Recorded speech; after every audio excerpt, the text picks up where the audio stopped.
Maybe we should do a podcast on our favorite comedians instead of our Right? favorite music.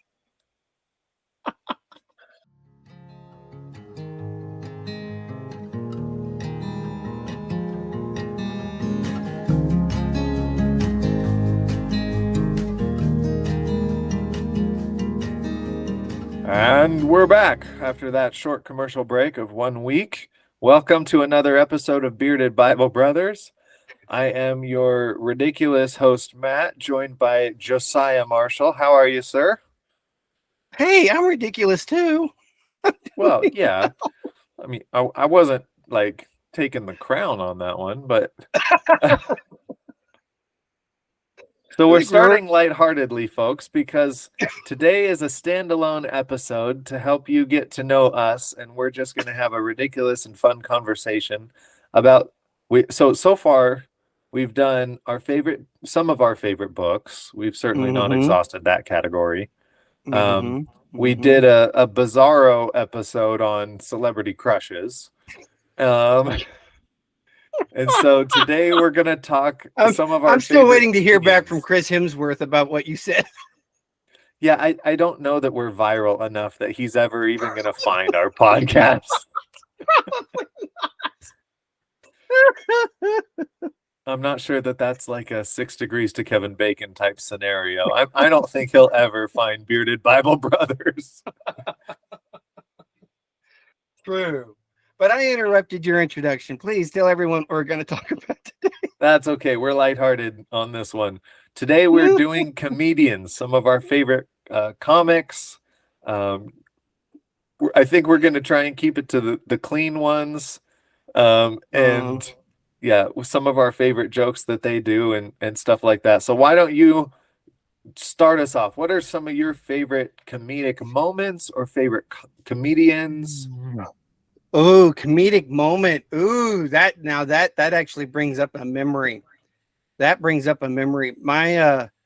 We were in a van driving down the highway. It was kind of late.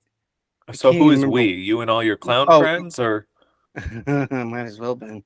It's actually my extended family. So it was my dad, my mom, all of my siblings, and I think we had a couple of friends in the van. I can't quite remember, but anyways. So me and my brother, he's sitting in the very back of this 15-passenger van, and I'm sitting in the seat right in front of the back end. And my brother starts making up this joke on the spot. And it was so funny. And it had me laughing so hard that I had to speak up and said, "Hey, Dad, yeah, can you pull over?" Why? I need to change my clothes. No, you don't. Yeah, I do. Oh, it wasn't even can we pull over? I'm about to pee myself. It was hey Dad, we need cleanup on aisle 2. It was so embarrassing. I was probably 13 years old, and here I am. I'm going, my gosh. Man, what am I, 5? So that was one of the best comedic moments that I can remember, especially with my brother telling jokes. I could relay so many more, but that would take up our entire time, because me and my brother Benjamin, we did some of the most craziest stuff. But then again, I guess that's coming from a family where it's hard to rebel when your dad wants to do everything with you, such as give you 20 pounds of black powder for Christmas. Oh, that's glorious. Horrifying, but glorious. Right? But if anything, the stories I could tell, I think, would be along the lines of one of my favorite comedians, Gabriel the Fluffy Iglesias. Yes. Yes. I love his stories. Oh, his stories. It's just so much fun. What's one of the first ones that pops into your head? Oh, that's easy. The words in Hawaiian.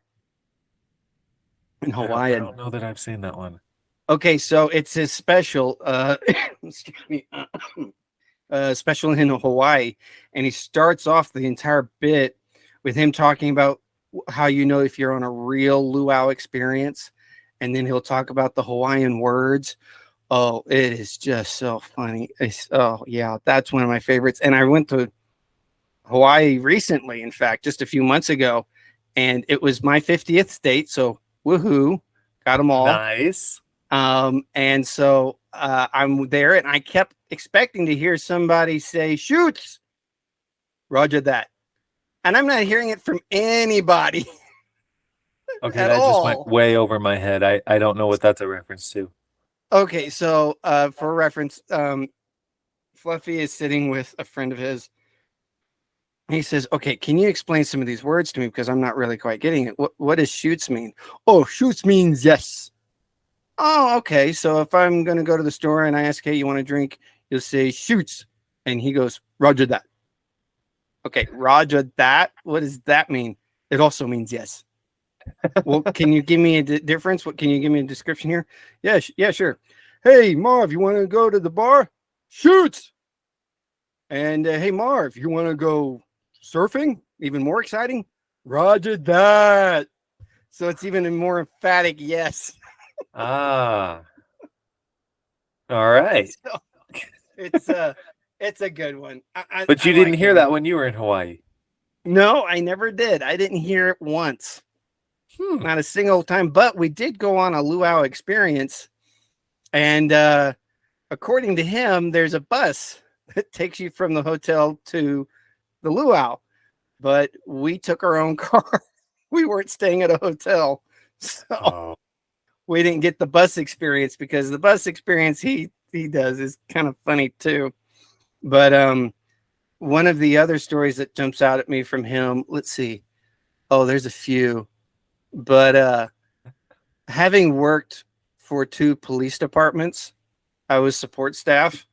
Um, and the joke where he pulls out of Krispy Kreme, yes, does the illegal left or right hand turn, something like that, gets pulled over, and the guy comes up and he's playing with the donuts as if he's kind of, making romantic donut love to them. And he finally just can't wait any longer. He grabs the box, puts it in his lap, and he starts going to town on the donut. And the police officer walks up. "You know why I pulled you over, right? Because you could smell it." Yes. Yep. And then, if I remember right, he gives him the box of donuts and gets off without a ticket. Yep. Oh, yeah. Yep. And then there's the other one where he pulls up in front of Martin's house. Yes. And he's honking, and hey, what? How'd you get in there, I say? Because he's driving a Volkswagen Bug. Yeah. And then when he comes back, he's got everything in it. And he's revving the engine. He's got the new chip, and he's really souped up the car. And he's going, and the guy's back behind him going, "Hey!" He goes, "Not listening. Hey!" And then finally he goes, "What? Hey, it's the Fat and the Furious." Yes, I remember that one. Oh man. There's nothing like a good laugh. Yep, that is super true.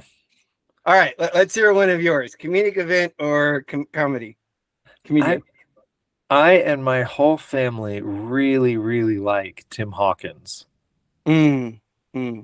And he's so funny, and he's quite a musician. And so he does a lot of parody songs. Right? I've heard really those. Those are hysterical. Oh yeah. We really like the bit that he did about when he talks about the existence of the atheist megachurches. Have you seen that one? No, I haven't. Honestly, I haven't seen a whole lot of his stuff. I've seen the parody stuff. I've seen a little bit of his kind of stand-up stuff, but we really didn't have a lot of access to that, which is kind of ironic considering how evangelical my family were when we were growing up. Yeah. We did not have that as much. But he starts go ahead. Postulating what songs they might sing in the atheist megachurch, like "Shout to the Void, All You Were." Oh no. And then he goes into children's church. "No one loves the little children, all the children of the world. No one hears you when you cry, no one hears your lullaby." No. Oh no. And then my favorite one is I apologize, audience. I am not a singer, but here we go.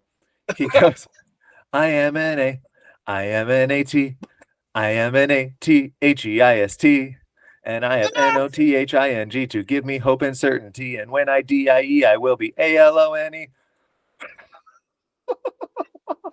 Wow. So funny. Oh, that is so funny.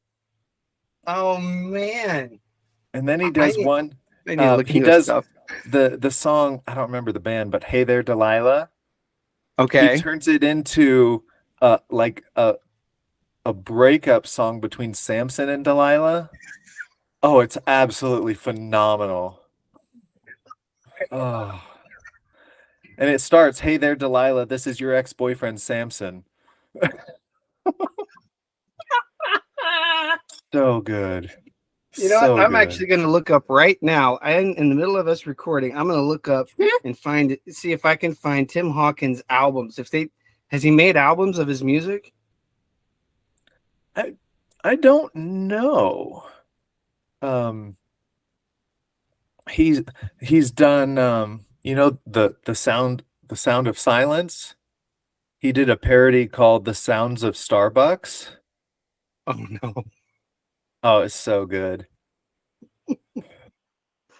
Oh And man, the that music sounds video funny. for that is really good too because he's got all these fake piercings, and if you notice, like in the first shot of his face, he's got them like I don't remember exactly where, but like all on his eyebrows, and then the next shot of his face, they've moved, and like there's one in his nose and two in his lip, and then the next shot they've moved again. The piercings keep moving around his face throughout the video. Super funny. Oh, that sounds like a blast. I did find actually one of his stand up specials, Extremely Makeover from 2004. So I'll have to listen to that. But Okay. looking this up reminded me because I couldn't remember the name of a guy. Um, he performed at a Liberty University convocation, and he was just so funny. I've heard the Christian comedians, they can be very clean, and yet sometimes the jokes can fall just a little short. But Bob Smiley, Oh yeah. he made me laugh so hard. And some of the stuff he said was like, wow, he just said it. You could almost hear the gasp of the audience at Liberty University. Are we allowed to laugh at that? Is that okay? They haven't actually handed us our diploma yet. You know, it's amazing to think that what's happened in that, at least that I know of, that's happened in that stadium at Liberty University. You got a guy like Bob Smiley standing up and telling jokes and almost talking smack. And then you get Jordan Peterson sitting down with a group of leaders from the university and having a very deep conversation. And then that student rushes the stage begging for help. It's like, wow, the things that building has seen. Yeah. Oh man. But John Christ, is that his full name? Uh-huh. I saw one of his skits, and I think it was about the disciples. Yeah, I'm pretty sure this was a while ago, so I don't remember a whole lot of it. Did you see it? Do you know about this skit? But you've seen or heard. Okay, but you've seen some of his other stuff. Yeah. So how funny is he for you? On what scale would we use to rate? He's pretty good. Okay. He, in my opinion, he's not as funny as Tim Hawkins, but so before COVID, Tim Hawkins did a podcast with his road crew that they would record after shows on the bus driving to their next city.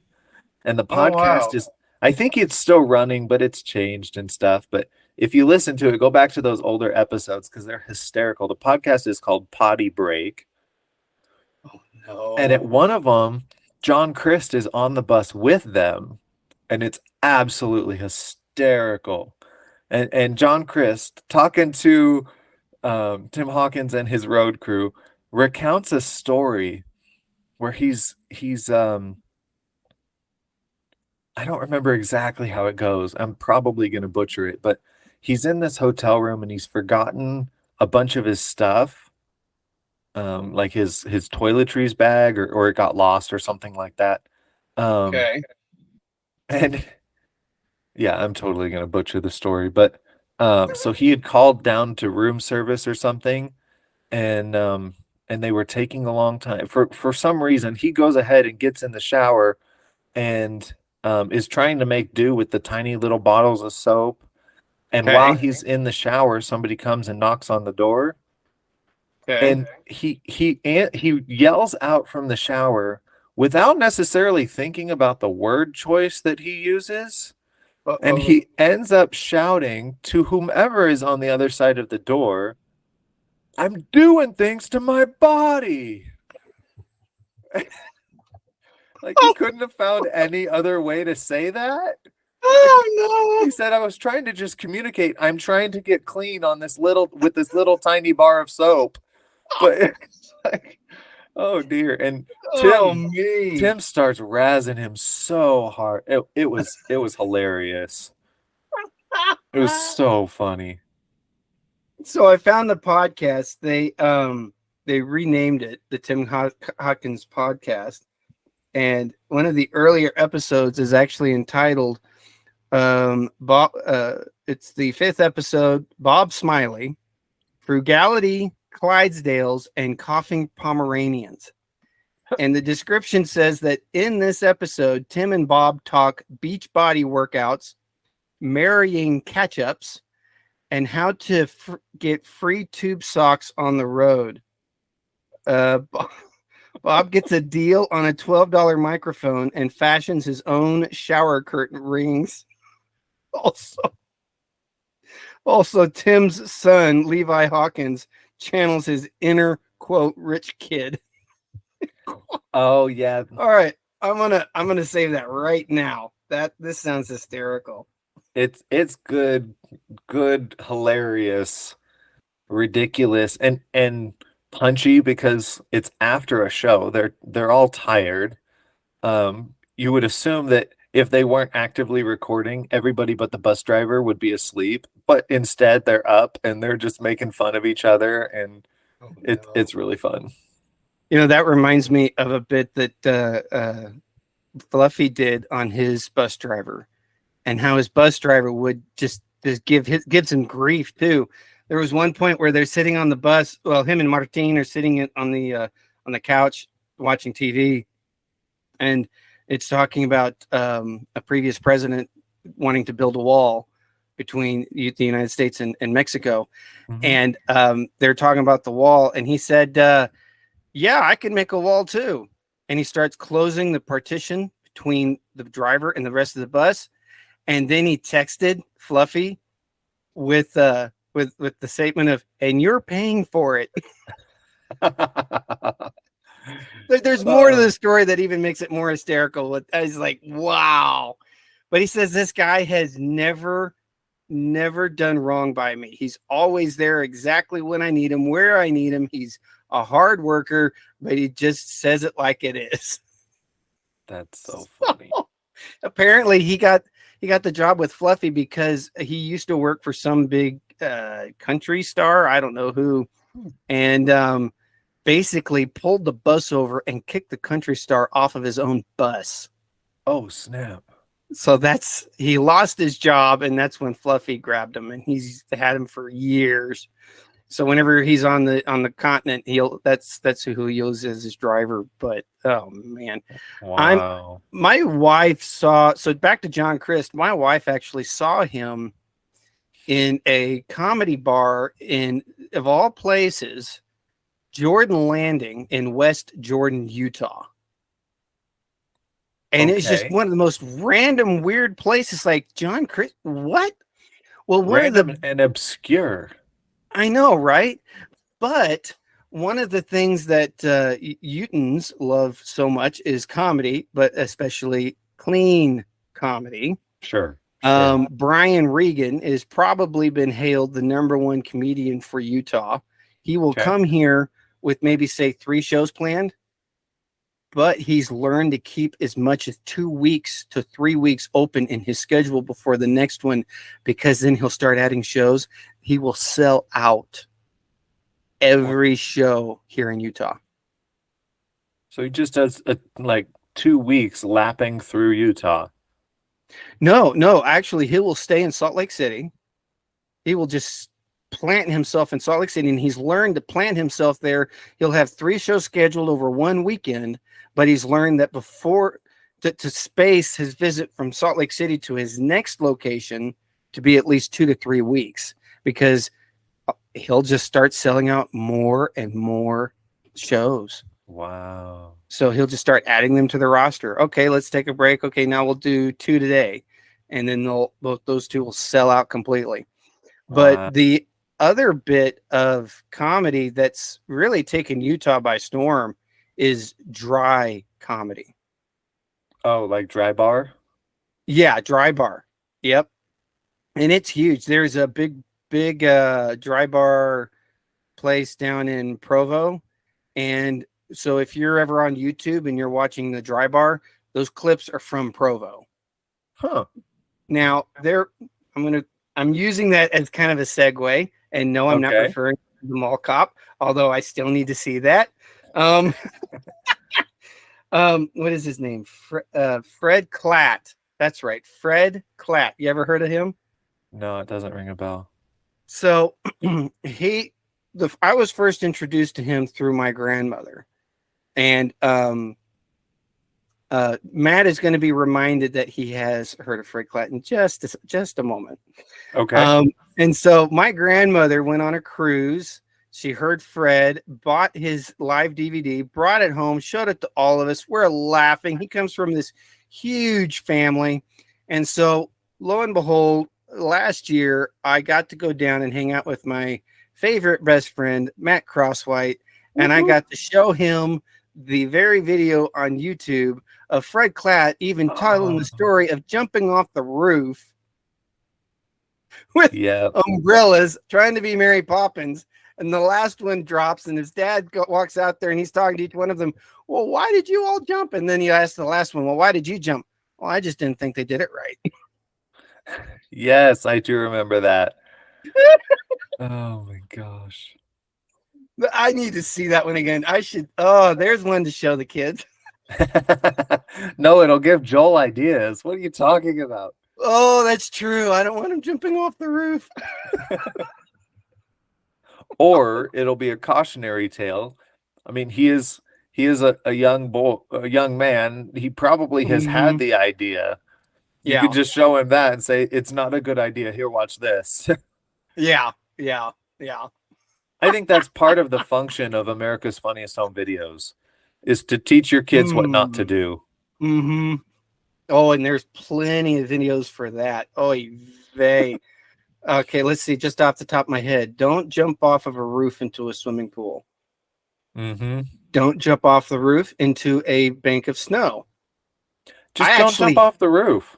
Don't jump off the roof, period. I actually had a buddy jump off the roof into a bank of snow, and he's fine. He's not hurt. He gets out, and then one of his legs stops working. He'd broken his leg and didn't know it. Oh, that's not okay. No, it's not. It's like, really? Come on. But oh man, I've got so many comedians coming through my head. So let's talk about the one we were talking about before we started this. Jeff Dunham.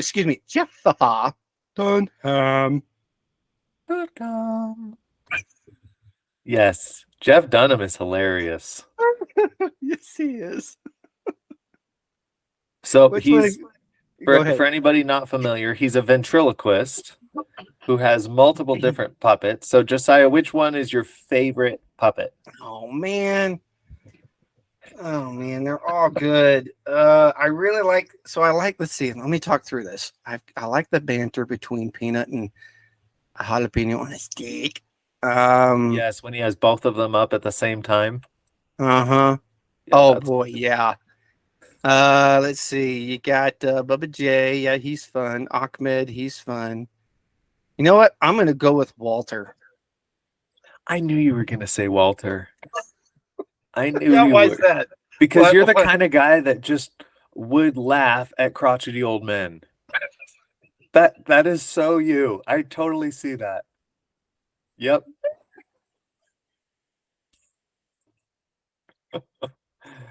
Me, yeah, I guess that's me. But I also think that's going to prevent you from becoming a crotchety old man. So well done. Yeah, probably. I remember watching one time with my wife, and it was the Arguing with Myself. So it was his very first special. And come to find out later, I actually watched an interview with Jeff, and almost most of the people in the audience were actually his neighbors. Really? Yeah. So when he, like the guy with the medical transportation, yeah, he didn't realize until after the show that was my neighbor from down the street. He's like, oh boy, what did I get myself into now? Right. But Walter's sitting there and doing all this, and my wife is not one to laugh, but there was one bit that Walter said that was kind of funny, and that talking about old people making love, and the question of, is that good for you? Who are you? Oh, jeez. And my wife, she nearly fell over laughing. And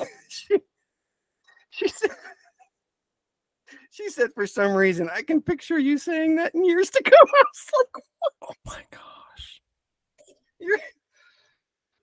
Oh man, I'm gonna cough up a lung with all this laughing. Oh man. But so I'm gonna tell a quick story and then we'll come back to Jeff Dunham. But please. Speaking of a phrase that we will use in years to come, did you see the movie came out 4 or 5 years ago, I think? Mr. Peabody and Sherman. Oh yes, I saw that. I used to enjoy Rocky and Bullwinkle a lot growing up. Oh, sure. But in that movie, at one point they go back in time to Leonardo da Vinci and he's painting Mona Lisa, and Mr. Peabody tries to do something to make Mona Lisa actually smile and laugh. Oh, and so Mr. Peabody is talking about how it's statistically and scientifically proven that when you see someone fall on their face, you laugh and all this. And so he's explaining it all. And he goes, so observe. And he just falls flat on his face. Doesn't put his arms out to try and break his fall. Doesn't do anything. And he's just laying there. And his little tail starts wagging. And face into the ground, he goes, is everyone amused? Oh, I remember that. And it was only at that point where he says, is everybody amused, that my wife starts guffawing. And so now, whenever I drop a dad joke and she just rolls her eyes at me, I look at her and I get like my little my I'm so clever smile. And I look at her and go, is everyone amused? And then she starts laughing. So that I've heard you say that phrase. Now I get it. Now you get it. The dad joke itself isn't funny in her opinion. I think it's hilarious. That's why I said it. But right. But it's when I say, is everyone amused, that she starts busting up. Oh, that is so funny. Okay, we'll get back to Jeff Dunham, but there's one thing that you and I really connected over. I'm going to start it and you finish it. Oh, I got you full of basic food groups. Beans, bacon, whiskey, and lard. Yes, from the movie Atlantis. Yes. Yes. Oh, yes. And I still think it's hysterical about who's actually voicing that character. It's Jim Varney, who did the voice of Slinky on Toy Story, but also was the guy that came up with the character Ernest P. Worrell and all of the Ernest Goes to Jail, Ernest Goes to School, Ernest Goes to the Army, and so on. All those movies back from the 80s and 90s. And gosh, I could not sit through those. Those were not funny, in my opinion. Those were painful to watch. I guess it was because of our conditioning growing up of the very limited things we were allowed to watch, that those things were actually entertaining for me and my siblings until we got older and got more familiar, let's say, with other things on television and found, okay, it's not as funny as we thought, but it still gives us, for me at least, it still has that nostalgic feel sometimes. Yeah, more nostalgia than true Yeah. comedy, but that's whatever. Right. Whatever works. Right. It's just it's basically the early days of Dumb and Dumber without Dumber. Yeah. That's a decent way of explaining it. Yeah, and tends to be a lot more cleaner too. But so back to Jeff Fafa.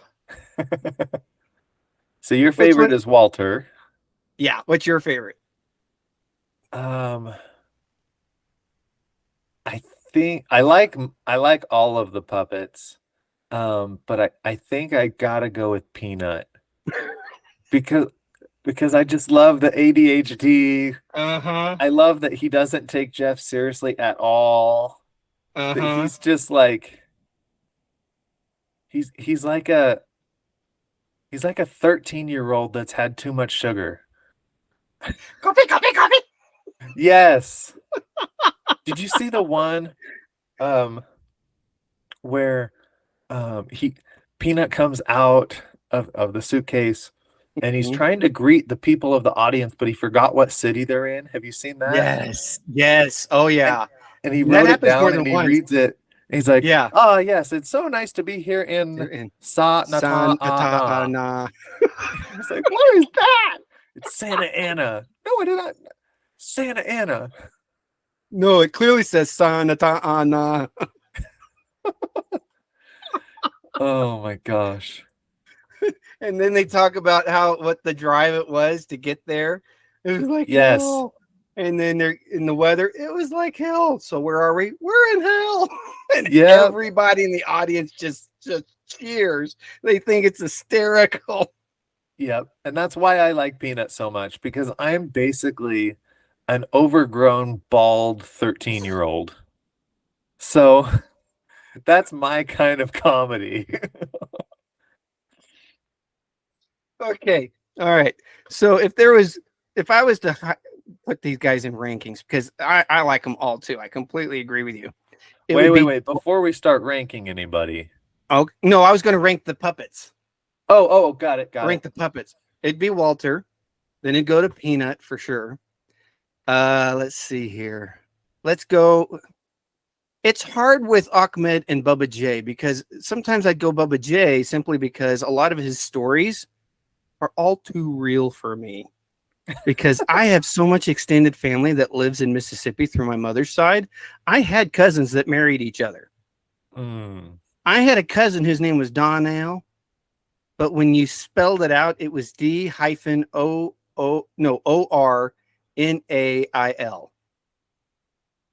Doornail. He was number 6, I believe, in the family, and his mother was in the throes of labor. She's rushing out the door, and a nail in the door frame catches her shirt and nearly rips it right off of her. And she says, well, this kid's just as annoying as that door. You know what? Name him Darnell. And they actually did it. They actually named him Darnell. I actually had cousins who were named Lamangelo and Orangelo. Lemon Jello and Orange Jello. No. Yeah. Oh, yeah. I've got some interesting stories on that side of the family. But anyways, so when it comes to Bubba J, his stories tend to hit home in some awkward ways. So, I can see that. But it's so hard to even rank these guys. If I was to do my favorites, it would be Walter and then Peanut. But whoever I name last isn't the one who I don't like. It's the one that just falls the furthest down on the favorite ladder. And that would probably be Ahmed. But that does not make him any less hysterical. Some of the stuff he's done, especially with that liner, I kill you, is just so funny. And so with that said, I'll actually go ahead and retell that story I told Matt before we started, that Gabriel Iglesias went over to the Middle East, and he's in this car and he's being driven to the show, and the guy he's with said, "You're number 2." you number 2 comedian. And so Fluffy finally says, well, wait a minute, who's number 1? Jeff Dunham. And Fluffy says to him, whoa, you don't find this stuff at all offensive? And the guy looks at Fluffy and says, no, I kill you. And that just made Gabriel just bust a gut laughing. He thought it was so funny. But it's amazing of how even Ahmed has not only given us the therapy to be able to laugh about things that involved a lot of terrorist events, but even it seems to bridge a lot of people from the Middle East to this. And it's like, wow, okay, you know what? There's not a lot of bad people over in the Middle East. Not everyone's out to kill me. Right. And so that's one thing I enjoy about Jeff Dunham is just his ability to be able to go anywhere and everywhere. Oh, so did you see the episode, the special? Where was he? It wasn't Myanmar. It was Jeff? One of these Arabian. Or Gabriel. No, Jeff. Okay. Jeff. He's in this Arabian country, and he pulls Walter out of the box, and Walter's eyes shoot up. He goes, "Where are we?" And even Peanut does it to some degree because everybody's wearing the traditional garb of the Arabian people and so on. And even Ahmed kind of goes, "Oh, my people." Oh, man. But then he did get to, I think it was Myanmar where he gets to, and the government says, okay, you cannot have Ahmed in the show. And so he decides, okay, so I can't have Ahmed in the show. There were actually special governmental police lining the walls of the theater. And he's terrified that he's going to get in trouble. Terrified. Because he's come up with a plan of how to get Ahmed into the show. Oh, of course he has. Let's interview Ahmed's French brother. Or Italian, one of the two. And it was hysterical. So they did up Ahmed to look like an Italian or a Frenchman. Oh. And he's got him talking in kind of a French accent. And then at one point during the bit, Jeff says, so Ahmed, and then Jeff's face just fell. Because he wasn't even allowed to actually say Ahmed, and he wasn't even allowed to say Ahmed. Even the government says you cannot use the name Ahmed. And he said it, and he fell, and he thought, I'm going to get rushed. The stage is going to get rushed, and I'm going to go to jail. It didn't happen. I never really found out exactly what his consequences were for even saying the name Ahmed, but he was just so scared. Oh, my gosh. That's hilarious. Isn't it? But it makes you think about the different ideas about comedy, because here's Jeff going into a closed country, and even Gabriel talks about going to the Philippines. And have you seen his bit on that? I don't recall. So he's like, it makes me nervous to go to Philippines with the people that I travel with, because if you take drugs into the Philippines, it's an automatic sentence. And so he starts talking about this video of what it would look like to come into the Philippines, and he's using this kind of older Korean woman's voice to explain how you're not supposed to bring in anything. And so, but so she's very pleasant, and then all of a sudden she'll switch to, "I'll stab you, I kick you, I'll stand over you and do gum style dance," or something like that, just really beating him up. It's just like, oh, good grief. But he said it made him so nervous to go to the Philippines simply because his buddies that he usually goes with, such as Martin is known to carry marijuana with him. Right. So it's like, yeah, I understand that. But, oh, me. Jeff, though, I remember his bit where he talked about going to South Africa. Did you hear that one? I don't know that I did. Oh no, so watching Jeff and even listening to him in interviews sometimes, it's fascinating to be able to hear him say, I can't get away with saying it, but the puppet can. Oh. So he starts talking about how a lot of the houses in the poor section of South Africa are made out of poop, specifically cow manure. And he lets Peanut go. Oh no. It wasn't exactly well, that's kind of an irony, humor.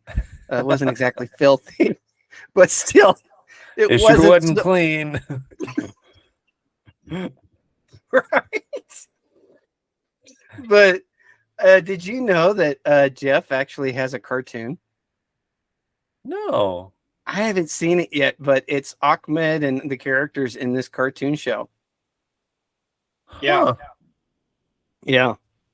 I wonder if it's like at all kid friendly type cartoon or if it's like adult audience.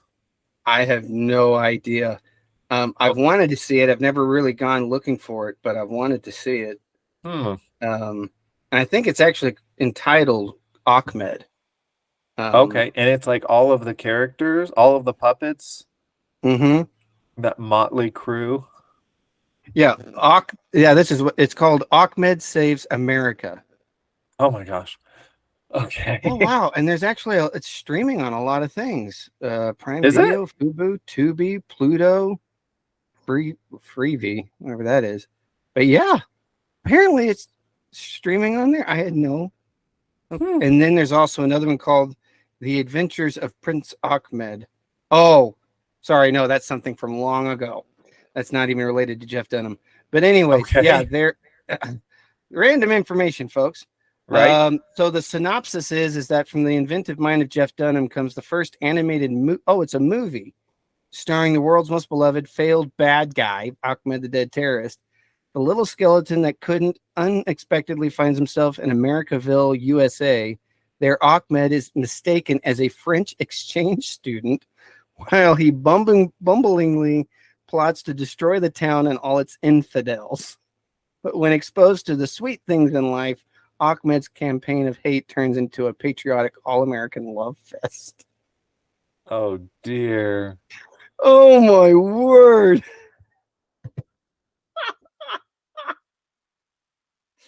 Okay. I'm going to say this for the record. I'm not one for a lot of these modern American syndicated cartoon shows. I'm not big into The Simpsons. Yeah. King of the Hill, other these shows. Family Guy. What's the other one with the round little kids? South Park. Oh yeah. Oh yeah. One of my brothers was a big South Park fan. Oh. So I got to hear some of that. But anyways, and some of it was kind of funny. Okay, so let's see here. Let me get this straight. Yeah, so Family Guy, that's done by Seth MacFarlane, right? Yes. There is one time that I've actually found Seth MacFarlane to be hysterically funny. And it's the Edward Norton Show. Okay. And it's the late night guy of England. Oh, okay. And Seth is sitting there on the couch, and Seth is like, every time I have Seth here, I kind of want to poke him with a stick and say, "Play, monkey, play." And so he gets Seth to do all of these impersonations, including doing the monologue that Liam Neeson has. I think the movie's called Taken. I've never seen it before, but he has it done in the voice of Kermit the Frog. Oh my gosh, that would be hilarious. It is. And so that's the one clip of Seth MacFarlane that I can really tolerate when it comes to his kind of humor, simply because it's just so funny, especially watching him in person switch between voices. Oh, sure. Such as the dad talking to the baby and so on, and how he came up with the voices and then the Cool Whip. I didn't know this was in the show. I don't watch it. But apparently it's one that makes everybody laugh, and it made me laugh hard. The baby in Family Guy says instead of just saying Cool Whip, he goes Cool Whip, Cool Whip, and it's just the way he says it is actually very, very funny. But anyways, I think I might just have to go ahead and sit down and watch Ahmed Saves America. Yeah, let me know if it's worthwhile and if it's relatively clean. Yeah. I'll let you be the first run at it. So, what's another comedian for you or comedic moment? Because I was going to say that one with Christy is funny. That's funny. Now that I know the background on the one with Christy, that's fun. Yeah, I was gonna say I don't think we can finish our conversation without bringing up Jim Gaffigan. Pop-Tarts. Oh man, I have seen very little of Jim. Oh, okay. I've seen I think two of his specials. Okay. I And I what do they love do for you? what one of his shticks that he does frequently is he'll be talking in his voice, and then um he'll do a different voice as if he's in the mind of an audience member, and he's articulating what he thinks the Oh, audience would be thinking about him. And it's actually really funny. It's almost like he breaks the fourth wall, but uh-huh. it's not. Right. Um, because comedy is all about interacting with the audience and playing off of their reactions. But Yes. um, Yes. so I think it was his second or third special where he does that the first time, and he switches to that audience member voice. And then he Hmm. does like a second audience member voice complaining that he's doing the audience member voice. It's kind of an Inception type moment, but it's really funny. That is funny. I'd have to check that one out. Do you mind if I tell a comedic event? Go for it. Okay. My wife and I are big into stage plays. We that's one of the things we really connected over when we were dating. And it was July 5th, 2009. And we were at a play. It was it was July 5th. Yeah, July 5th. We were at a play with some friends of ours at it's a parody theater in Salt Lake City Valley. So they do parodies of things. So what we were seeing was called James Blonde, not James Bond, James Blonde. And so it's the spoof stuff. And we're laughing, we're enjoying ourselves. Me and Heather at one very narrow table and kind of higher seats. And then a buddy, so we actually double date a lot with some very close friends of Heather at the time, and some people I was getting to know too. I was really enjoying hanging out with Nate. He was just a fun guy. And he and his wife are sitting at the next table right next to us. Okay. Okay. So I at one point, I mean, we're sitting so close that I'm able to just knock elbows with Nate. So at one point in the play, so they go to an intermission so they can start doing some scene changes, and this guy pops up over the mic. You couldn't see him anywhere, but all the house lights go out, and the spotlight comes on. And they put the spotlight on somebody, and next thing you know, the voice is saying, "I wonder what I'm going to have for breakfast in the morning." And then Some they move the random spotlight audience again. member? Yeah. No, it was just some guy in the sound booth, I'm guessing. No, I mean they But put the spotlight. yeah, on a person in the audience. Yep. Oh my gosh, that's So fun. kind of like what you're saying about Jim. And so they're going around the room and what am I going to wear tomorrow? What are they going to say in this interview? So on and so forth. And my then girlfriend wasn't aware of the fact that the spotlight was on her. And I heard the voice over the speaker say, "Is he going to kiss me tonight?" Oh my gosh. And we had been dating for a few months at that time, and it is something that I had been thinking about. And that night in particularly, I was already thinking about it and even planning on it. And so the funny part is that during the play, Heather started rubbing her foot up and down my leg. And I elbow Nate and goes, "Dude, she's rubbing her foot up and down my leg." He goes, "Way to go, man." It's like, oh, great. Give you a bit of a context. Nate and his wife Melissa are the kind of people who will sit there and tell you about the first time that they started farting in front of each other. And it was one time when she sat on his lap and farted. Oh dear. So that kicked off a whole if she listens to this, I bet she's going to be thrilled that you just said that. Well, kind of like Chris Hemsworth. I don't think she'll find the podcast. Yeah, there you go. But anyways, she's rubbing her, and he's just going, "Dude, way to go." But later that night, after we went home, we're sitting there on the couch and we're just talking as usual. I leaned over and kissed her, And then I leaned back and we just resumed our talk. So that was the night I kissed my wife, July 5th, 2009. That's so fun. It was hysterical. But they did it with that. She had no clue that the spotlight was on her. Not a clue. I thought, oh, this is too good to be true. So, but the only one that I really remember from Jim Gaffigan was his Pop-Tart one. Or how did he say it? Pop-Tarts. Something like that. Yeah, something like that. Yeah. I like his bit where he's talking about going to the gym and asking the question, why are there mirrors all over the gym? And he does like this this big buff guy type voice. He goes, I like to look at myself while I work on myself. It's so funny. Oh no. And he talks about going into the gym and seeing these big ripped people. He's like, what are you doing here? You're done. And because he's going to try and get in shape and try and even motivate to pick something up and not just stand around and talk to people. It's really good. Okay. So we can't have a conversation. I'm going to take a line from you. We can't have a conversation about comedy without bringing up John Pinette.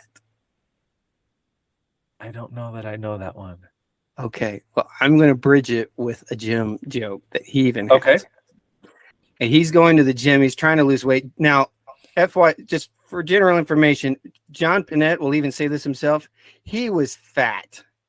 He was a very big man. And all of his stand-up included in some form or another food and his size. Much like Fluffy. Yeah, just like Fluffy.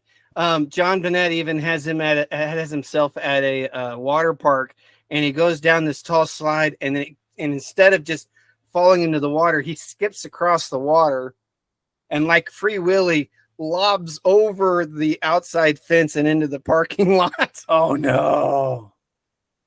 So, but John, he's got this bit in one of the early parts of one of his stand-ups where he's talking about he's at the gym. And he's telling his trainer, I don't do ups. I do downs. I'll sit down. I'll lay down. I'll double down. You give me some music. I'll boogie down. But I don't do ups. But he's got this trainer. And his trainer saying, that's great that you're burning calories. This is good. You're burning them up. He goes, well, I hope it's a controlled burn. Because if not, there's going to be a mushroom cloud over this gym. Oh, gosh. And John, so one of the things I liked about John, especially some of the other comedians, is that while some of them can have some explicit language, they also have an album where they take that explicit language out. And that one I actually let my son listen to because he's always begging, Dad, can I please listen to John Pinette? And I say, okay, which one do you want to listen to? He says, I want to hear the bit where he's at the buffet. Okay. Because John tells a story about how he's in Las Vegas and he's at the MGM or the Grand, one of the two, and they have the Wizard of Oz buffet where he went and he even walked up to the buffet. The host says, are you a good witch or a bad witch? I want a sandwich. Get out of my way. But the one that makes my son so hysterical is that he'll be standing in line waiting to get to the food. And he says, it's skinny people. They're holding up the line going, oh, isn't that just such a pretty ice sculpture? Oh, isn't that meat look good? I wonder if I'm going to have that or that. And he's standing in the back of the line going, get out of the line. And then he says, and then he does a song where he takes, which song is it? It's one of the songs out of the Wizard of Oz, and he does different lyrics to it. Okay. And about skinny white men, skinny people being thrown over a rainbow. Oh my gosh. Oh man. Give me a moment. You got to be able to hear the story in its context because it's not funny. I guess I'll have to look that one up. Yeah. And then the other bit that Joel likes so much, because my son is just as much of a linguist as I am, And so my son's even learning Navajo right now. And yesterday he was telling us, okay, this is what mom is, this is what thank you is, and giving this full sentences too. It's like, wow, that's impressive. And shout out for Duolingo on that one. He's learning very well with Duolingo. But let's see here. He's oh, come on. I don't want to lose this one. John Panette, he's talking and he says, I can say, feed me, I'm hungry in 20 different languages. Oh my gosh. He sits down in an Italian restaurant and he says, feed me, I'm hungry in Italian. And the Italian guy goes, I can't remember the first one, obrigado or something like that. And affamato, that's what it is, affamato. And I can't remember the first word to that, but the guy just gets so exuberant, affamato. He says, oh, okay, this is what we're going to do. We're going to bring out some cheese bread. We're going to bring out some ratatouille, and he starts naming all of these foods. And then he says, and then we'll bring out the menu and we'll take your order. Oh, gee. So picture, if you will, Andre the Giant, but in John Panette form, sitting there consuming plates and plates full of food. Gosh. That's so funny. Oh man. Oh, it's I'm gonna have to look some of these up. He even was contacted by the producers of Hairspray on Broadway, and he was asked to join the cast. Really? Yeah. He had some significant vocal training, and so during the end of his stand-up bits, he would do songs as Elvis Presley or as the Chipmunks, especially the Chipmunks. That one was a go-to for him and his fans. But he got asked to be part of Hairspray, and he was I don't know the story. I've never seen it actually, but he talked about how he had to get dressed, pulling on the hose and everything. Oh, it was just so hysterical listening to him having to get dressed up as a woman. And he said, there's one thing, we've got this, how did he put it? We've got the technology for Kevlar. Why don't we have Kevlar tights for hose? Kevlar hoses, because he's going through how many pairs every show, trying to get them on his legs. Oh my gosh. So I have one more personal story, and then maybe we wrap up our episode here. This might be Comedians Part 1. Yeah, it might be. It might be, just like how we haven't exhausted our book lists of favorite books. I'm not sure we ever will, but so Christy always knows when I start getting tired, because I get more chatty, but also I start quoting comedians.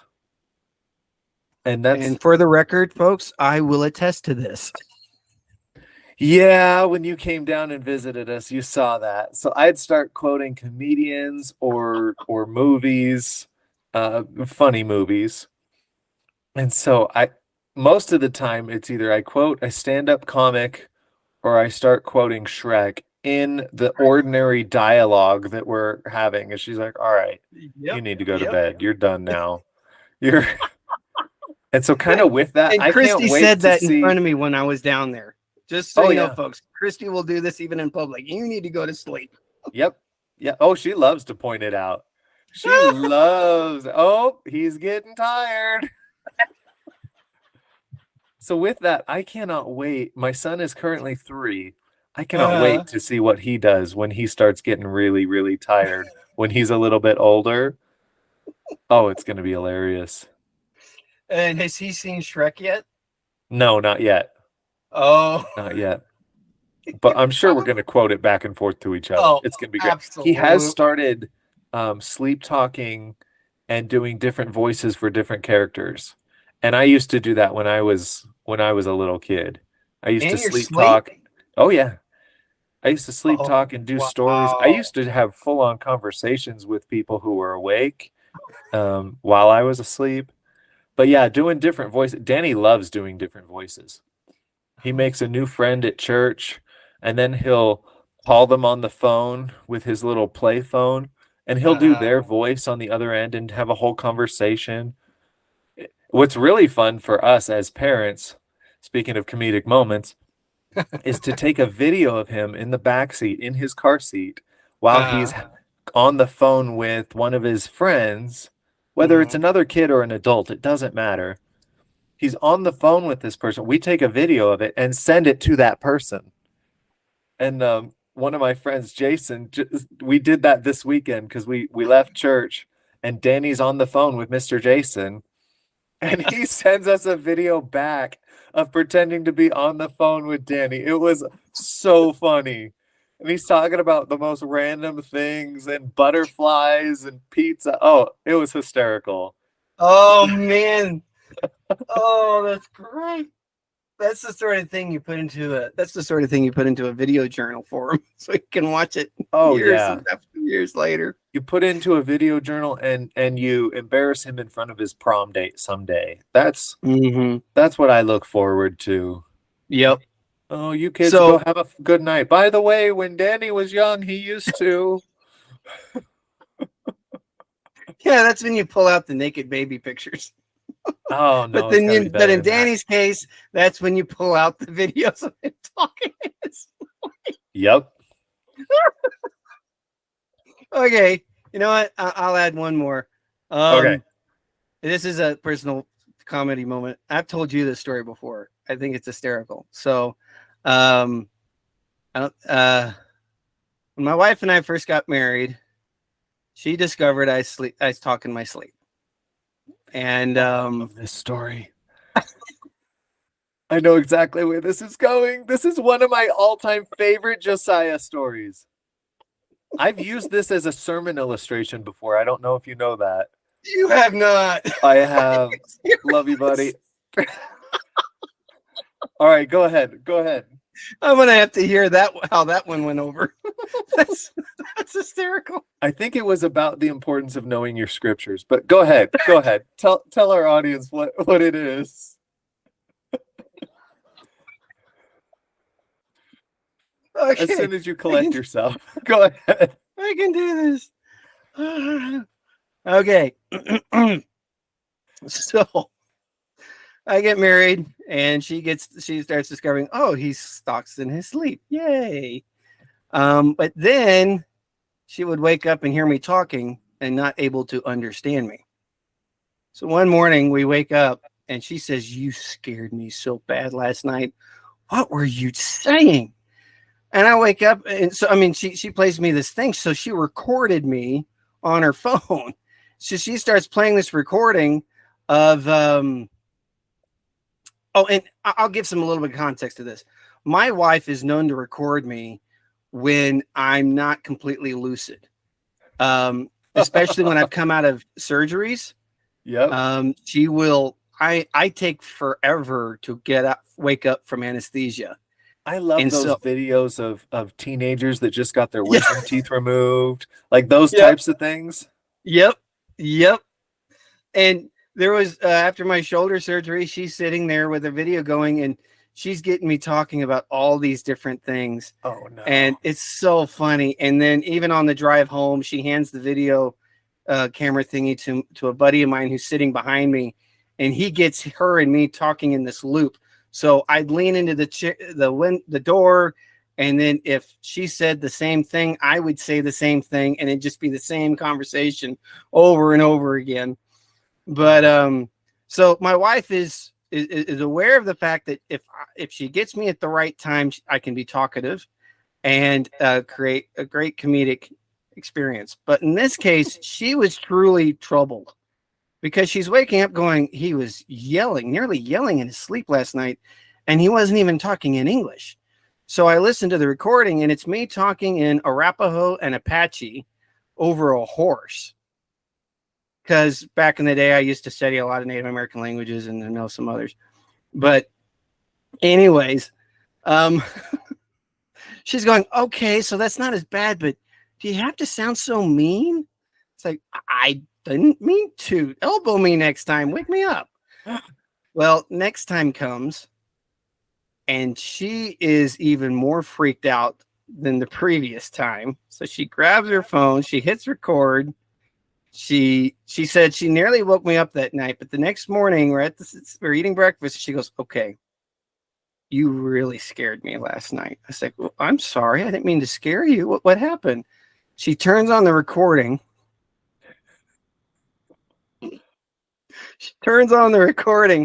And I'm being quite boisterous and kind of loud, and it does sound kind of mean and angry. But I said, "Honey, I'm sorry that sounds mean and angry, but that's me quoting Psalm 23 in Klingon."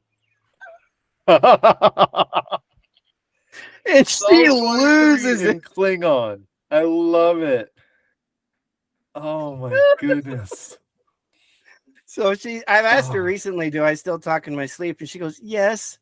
And there are times where you will sit straight up in bed and you'll have these conversations with me. She even recorded me. I have to take some medication every now and then, and it makes me kind of loopy. And she actually recorded me, and she's having a conversation with me. This happened just last week.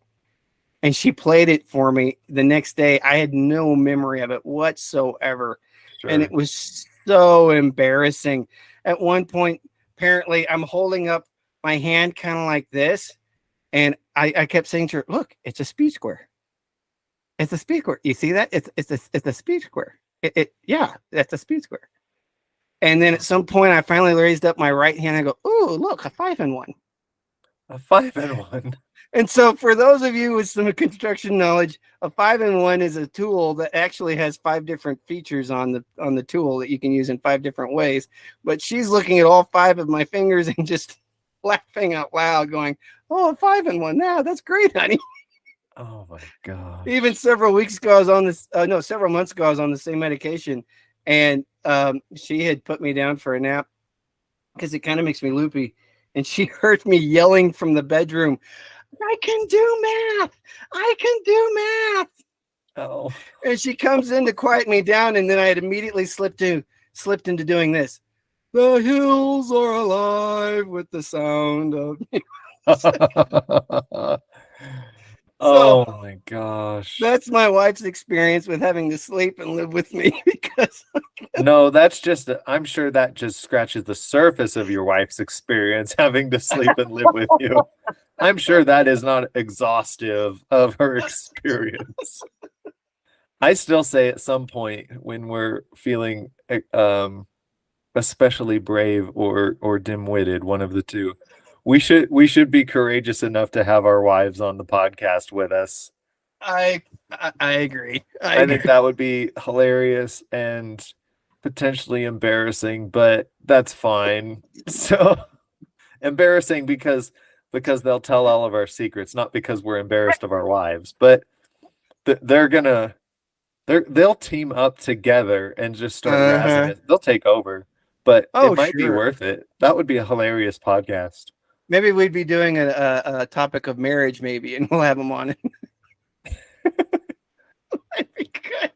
Oh man. Oh me. Well, with that, we would love to hear your funny stories or your favorite comedians or favorite comedic moments. You can even find clips on YouTube and send them to us. We are beardedbiblebrothers@gmail.com. Send us your favorite stuff, and we can potentially, if we do a part 2 of favorite comedic moments and comedians, we can include some of that in there from our listening audience. So God bless you. Laugh lots, love hard. We'll talk to you next time.